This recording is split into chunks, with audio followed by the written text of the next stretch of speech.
In the year of the World Cup, we looked at the million-dollar men of world soccer. Enrique Kini, Spain's top goal scorer. Giorgio Chinaglia of the United States. West Germany's Karl-Heinz Rummenigge, twice European Footballer of the Year. England's Glenn Hoddle. And soccer's multi-million-dollar man Diego Maradona of Argentina. In Spain this summer, Maradona and his fellow finalists will be after the one prize that money can't buy, the World Cup, in the game of the century. It is here, in Spain's second city, Barcelona, in the 120,000-seat Nou Camp Stadium, that the 1982 World Cup will kick off. One of Europe's richest clubs, Barcelona is supplying Spain's World Cup squad with Enrique Castro, more popularly known as Kini. At 32, Kini is Spain's top goal scorer, with over 250 league goals to his credit.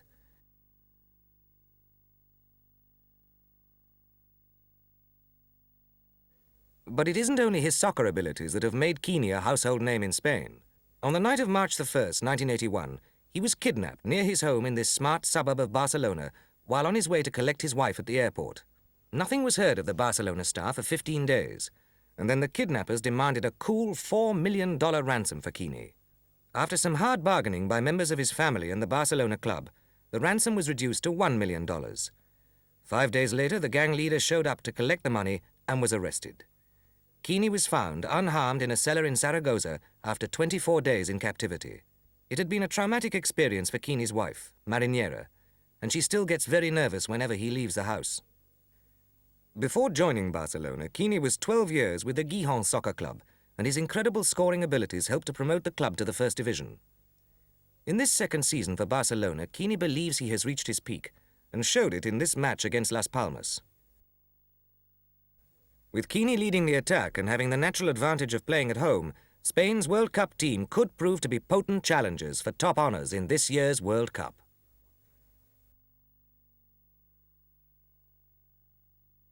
A hot night in Morocco, as Kevin Keegan, England's World Cup captain, watched by a record crowd of 70,000, leads his club side Southampton against Raja of Casablanca. Keegan, with his remarkable work rate and total involvement in the game, will be leading the first England side to qualify for a World Cup in 20 years.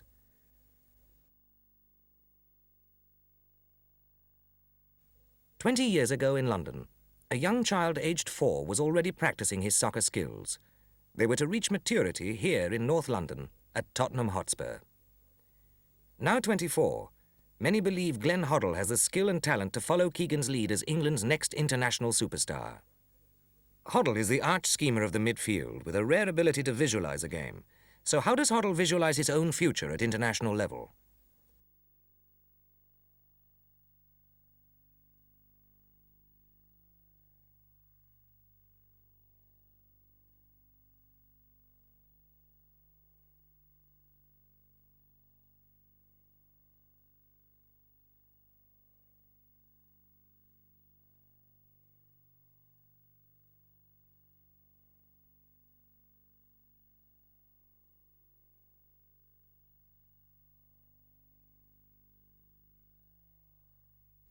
England's manager Ron Greenwood likens Hoddle to Maradona in terms of natural ability. So where did he learn his soccer skills?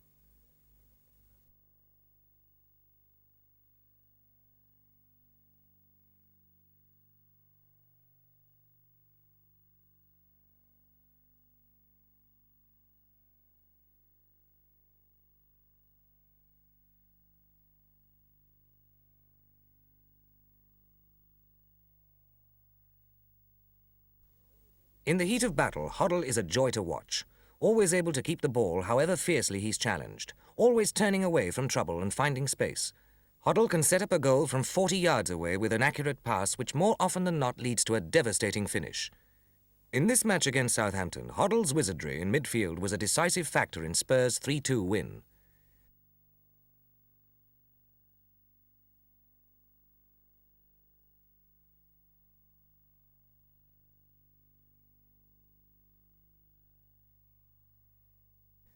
Given the breaks and a certain amount of luck, Spain 82 could be the perfect showcase for Hoddle's natural flair and ability.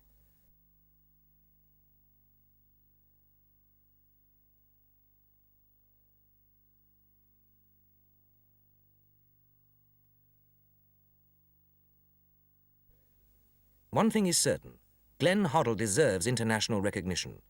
It will be up to him to grab the opportunities the World Cup offers to launch himself to international stardom.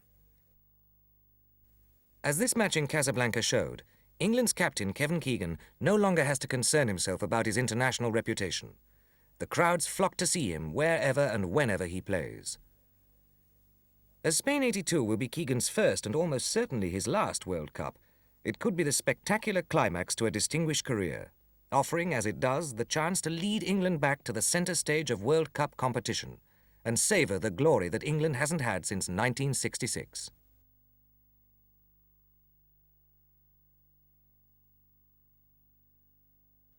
The Giants Stadium, home of the New York Cosmos, captained by the only superstar to be booed every time he runs on.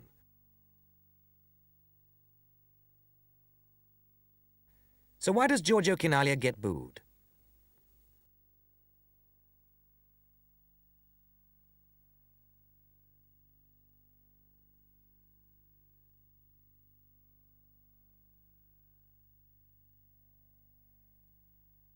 Taking over from Pelé as captain of the Cosmos in 1978, Giorgio Chinaglia is now the #1 name in North American soccer, with all the power and influence that goes with the job.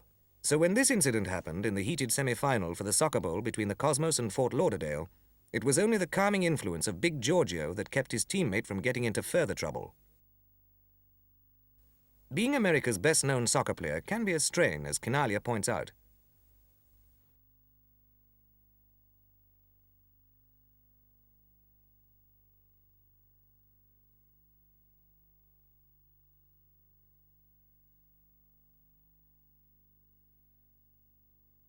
As Chinaglia is North America's top goal scorer, he's also always a marked man.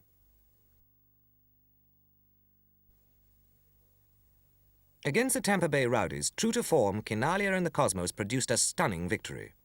While we were in Tampa Bay, we asked Chinaglia why he decided to come to America.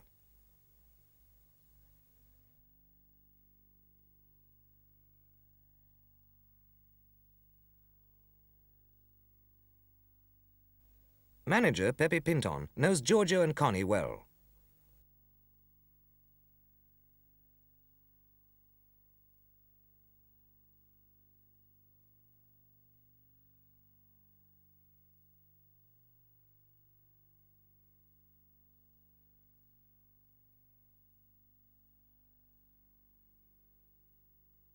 While Connie runs her business in New York, Chinaglia travels to the major U.S. soccer cities.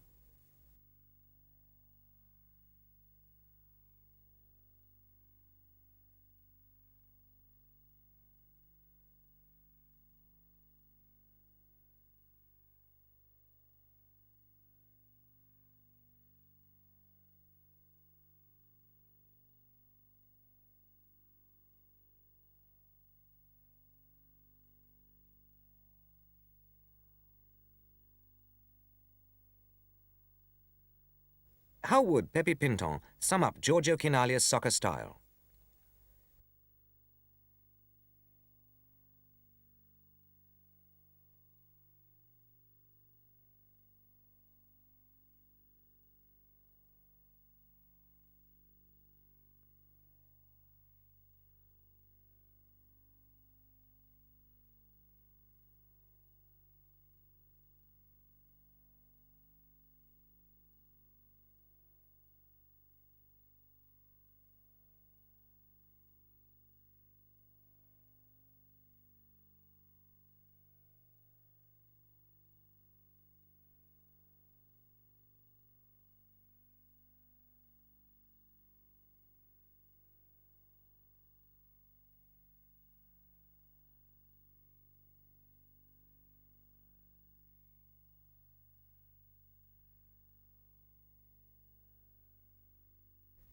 In our search for the world's best players, we stopped off in Dusseldorf, where West Germany were training before their World Cup qualifying match with Bulgaria. One of the most decorated heroes of the West German side is 26-year-old Karl-Heinz Rummenigge, and one of the few people on earth to turn down a salary increase. He felt that the £175,000 he gets paid is quite sufficient for his needs. To West Germany, the match against Bulgaria wasn't important, as they had already qualified for Spain '82. But that didn't stop Rummenigge, European Footballer of the Year twice running, from giving the sort of performance that has earned him accolades as a club star for Bayern Munich and at international level. At 22, Rummenigge was chosen for the West German World Cup squad and played in Argentina. Rummenigge is fast, direct, with an infinite capacity to score goals. These talents, combined with his experience of a World Cup, must make Karl-Heinz Rummenigge one of West Germany's potent weapons in Spain '82. If Rummenigge dominates the scoreboards of Europe, in South America it is Diego Maradona. To find Diego Maradona, the most talked-about soccer star in the world, we flew to Japan. In Tokyo, close by a famous Shinto shrine, we tracked down the organizers of the Boca Juniors tour and asked them how many people were in the group. Alternative bottom of page 6.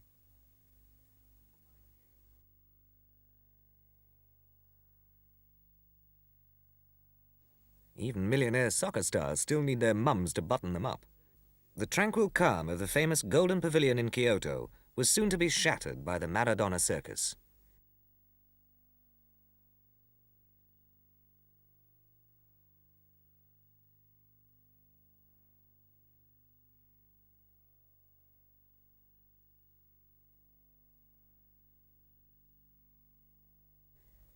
What, we wondered, was it going to cost the Japanese organizers to play Maradona and the Boca Juniors team?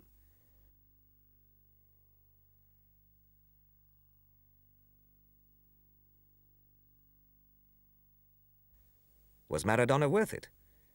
Well, 40,000 people turned up to see the first of the 3 matches Boca Juniors were to play with the national team of Japan. Here in Tokyo's Olympic Stadium, 21-year-old Maradona gave a virtuoso display of world-class talent.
After the triumph in Tokyo, the next stop for Maradona and the 51 visitors from Buenos Aires was Kobe, a 3-hour ride by bullet train. As it raced past Mount Fuji, Maradona, with his girlfriend Claudia perched beside him, could reflect on his remarkable career. Francisco Cornejo, a talent scout from Argentinos Juniors, first spotted Maradona when he was 9. At 16, he made his league debut for them. 3 months later, Maradona was invited to join Argentina's national squad by Menotti. He made his international debut against Hungary in 1977 and scored his first international goal against Scotland in 1979. He transferred from Argentinos Juniors to Boca Juniors in 1981.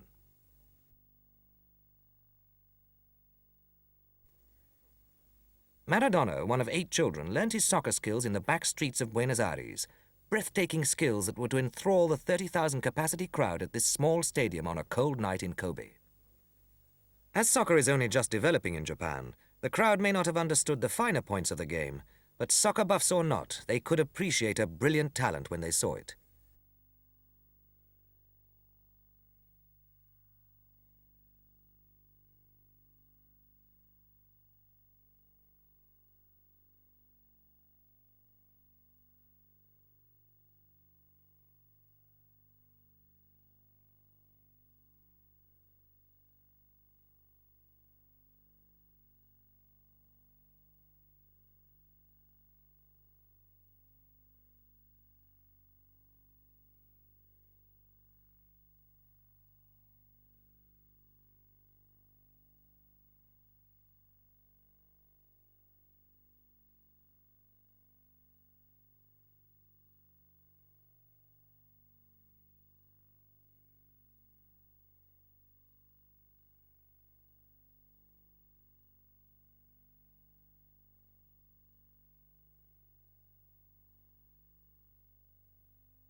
A wave of wild excitement spread through the crowd, and they mobbed Maradona, a phenomenon in itself for the normally sober-sided Japanese.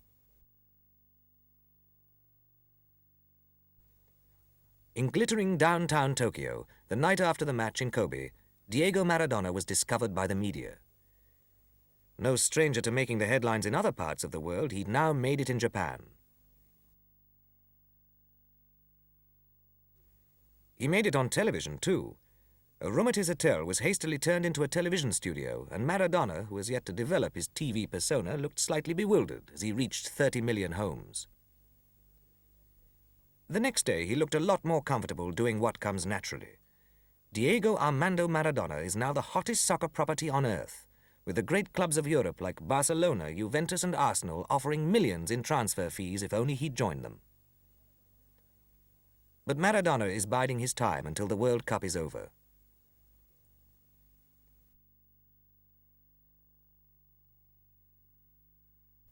The next evening in Tokyo, Maradona and the Boca Juniors team were invited to a lavish reception in their honor.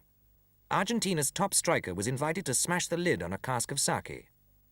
If the sake splashes the hammer wielders, a bond of undying friendship will be forged between them, so Japanese custom has it.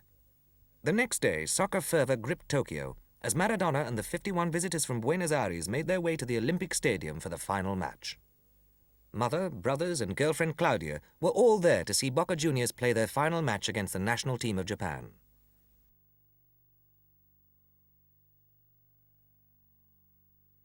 In this one match, the crowd were treated to a fine display of Maradona's skills.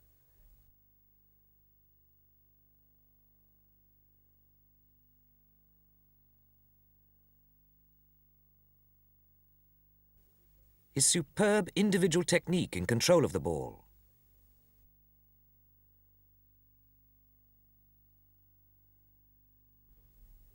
His ability to shoot fiercely and bend the ball.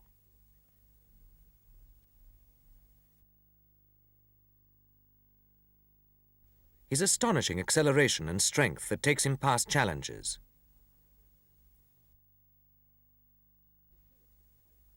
His agility at high speed.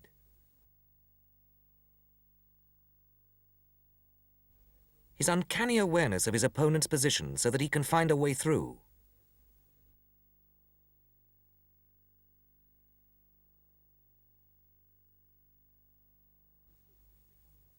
His vision in summing up the game. His willingness to tackle rather than wait for the ball. Whichever way you look at him, Maradona is a joy to watch. Maradona has a special affection for Japan, because it was here in the Olympic Stadium in Tokyo that he led Argentina's junior national team to victory over the Soviet Union in the FIFA Coca-Cola World Youth Championship in 1979. In January 1982, he had done it again, but this time at senior level with Boca Juniors.